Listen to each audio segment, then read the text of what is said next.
बेंगलोर से दिल को झकझोर देने वाला मामला सामने आया है। यहाँ एक 11 साल का बच्चा अपनी मां के साथ ये समझकर 2 दिन तक सोता रहा कि वह सो रही है, जबकि मां की मौत हो चुकी थी।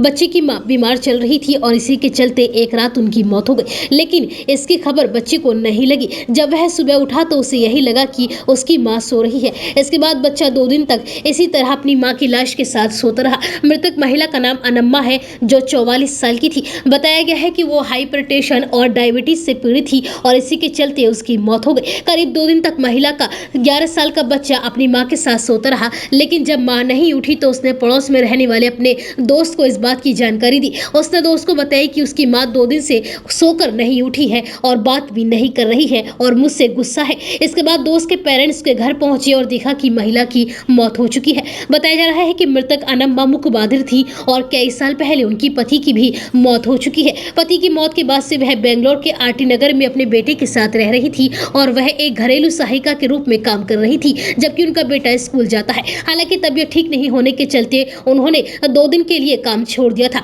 पुलिस को शक है कि तबीयत खराब होने के चलते ही उनकी मौत हो गई है, जबकि मां की मौत हो चुकी थी। उसके बाद भी बच्चा खुद से स्कूल गया और शाम को अपने दोस्तों के साथ पार्क भी खेलने के लिए गया और उन्हीं के साथ उसने खाना भी खा लिया था। खेलने के बाद वह घर लौटा था और फिर इस बात से बेखबर कि उसकी मां की मौत हो चुकी है, उनके बगल में जाकर सो जाता। कुछ पड़ोसियों ने बताया कि उनके घर से बदबू भी आ रही थी। पुलिस ने शव का पोस्टमार्टम कर उसे परिवार को सौंप दिया है। वहीं बच्चा अब अपने चाचा के पास है।